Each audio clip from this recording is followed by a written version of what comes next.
I spent 3 hours with you the other night having dinner, and you know, there's a handful of people in my life that when I sat down and talked with them, I just kept leaning forward and leaning forward and leaning forward. And I would love for you to say whatever you want for the next 8 minutes to this amazing crowd. Well, the first thing I'm going to say, amazing crowd, is that I would love you to say whatever you want for the next 8 minutes. Because we're going to play a game. Engagement. I have a pocket full of US dollars. Real currency. And I'm going to be giving away $20 notes to people who answer my questions correctly. The first question is, what amazing event in American history occurred on the 20th of July, 1969? And if I get to answer the question, I get to keep my money. Okay, there's a hand at the back. Yes, what is your name? Tom. Tom, what happened? First man off the moon. Awesome, the first man on the moon. So I need a runner. Can I ask you to be my runner? Here's the $20 so you know that it's real. Can you go and give that nice man $20? Thank you. So in 1969, I was about the same age as Ian's, Malika. And I got goosebumps when I watched Neil Armstrong land on the moon. And it wasn't because he put his foot on the moon. It was because everyone around me wanted him to put his foot on the moon. Just like everyone in the room right now is focused on Ian and blockchain, and all of us want blockchain to be successful for different reasons. What gives me goosebumps is collaboration and feeling collaboration around me. And that's what I have spent most of my life thinking about. Next question. What was the name of the movement?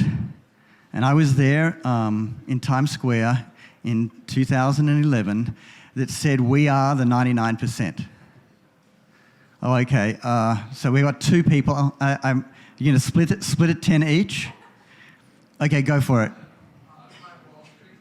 Occupy. It was called the Occupy. Excellent. It was called the Occupy movement. And what was really cool about the Occupy... Can you see that man? He's got to split it with the guy next to him. Can you make sure he does that, please? You've got change for 20, don't you? So what gave me goosebumps about the Occupy movement and then social media that came after was that we gave the 99% a voice. When someone gets dragged off an airliner and has their teeth broken by the airline staff, right? You all remember reading that story? That was a terrible story. Yeah. Everyone finds out about it and pushes back against the institution. And so we've just been through 10 years, almost 10 years, of social media and social networks that have given us the power to speak out against those institutions. So what excites me about where we are now with blockchain is that the next 10 years is about us having the tools to actually be the institution. Now that sounds crazy, Jodee. What I mean by that is that I'm running a startup. And I hope some of you are going to actually take the crypto cred coin and create a beautiful coin of your kids. And maybe your kids will say, "Mummy, I want to trade my currency, my coin, for a late bedtime tonight." Okay, the kids can create their own currency. I'm going to do this, and you're going to put your pictures and your conversations and your connections all on my currency. It's called Crypto Cred, CRYPTO.KRED. But you're going to say, "Oh, but what will happen if Jodee's company goes out of business?" Who can answer that question? What would happen if a blockchain company went out of business to all of your data? And this comes back to the question that the other gentleman, who has actually unfortunately left the room, asked, which is, how can this affect me? What will happen when a blockchain company goes out of business? I need some more cash.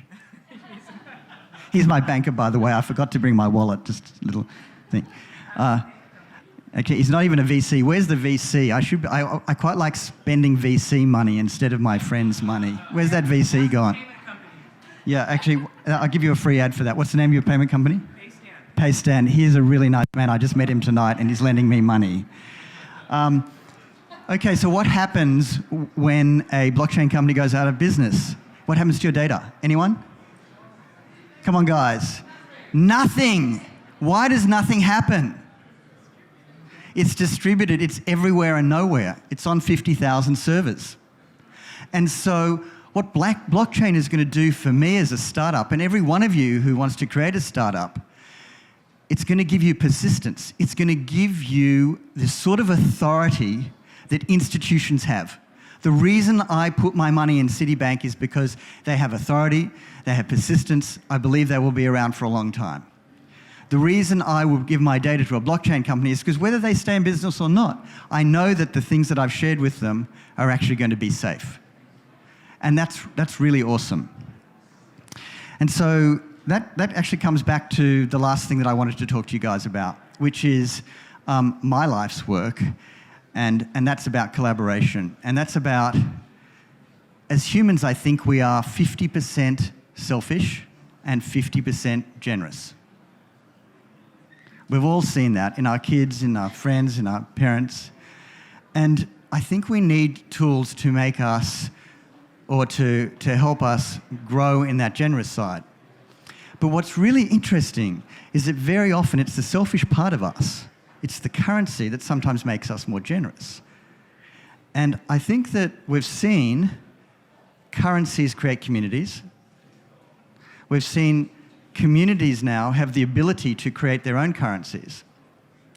And what I want to see this year, I would like to see blockchain and cryptocurrencies move from speculation to real applications that people can use. And so thank you. Real applications that people can use. And that's not speculation. All you speculators, probably all the dudes at the back who are talking, you're all speculators, right? This is boring for you because, what happened to Ethereum today? Or BTC? Went up. I didn't want you to tell me. You're a nice man. I wanted one of the dudes at the back to tell me. Off to Las Vegas, speculators, because this year we really want to see real applications. And I was just in New York, and I need to keep giving away this money. Who knows who Nouriel Roubini is? Nouriel Roubini, someone at the back. Okay, here we go. Who is Nouriel Roubini? Nobel Prize economist. And what was he famous for? I'll give you a clue, something about the GFC. Will you give that to that nice lady, please? So he was famous for predicting the GFC. Nouriel Roubini is sort of Mr. Doom and Gloom, and I just heard him debate in New York, and he sort of killed all of the Bitcoin people with their stars in their eyes. And he said basically he said the same thing that congressman from California said in Congress recently, which was crypto is crap.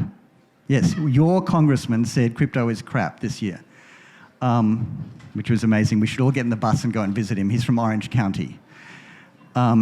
Anyway, so Roubini also said, I don't want a wallet or a pocket full of different currencies, because they're useless to me. I just want US dollars. In fact, that's what the congressman said as well. I just want US dollars. And you're all excited because I'm giving away US dollars, right? But here's the thing. Roubini said, I wouldn't know which currency to spend if I had a pocket full of hundreds of different currencies. It would be impossible. And I'd have an exchange problem, wouldn't I?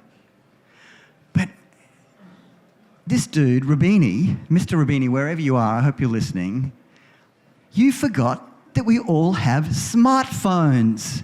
Mr. Roubini, you forgot we have a smartphone. My smartphone knows that I'm in McDonald's.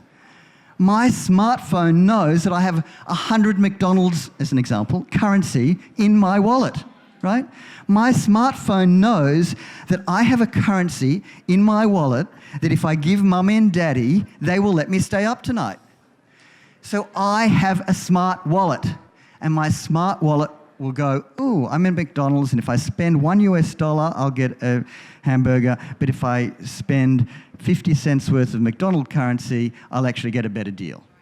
So we can have as many currencies as we want. And currencies have different privileges and limitations. Currencies can be based on what Jodee thinks, what Ian thinks, what any of us want to have in our lives.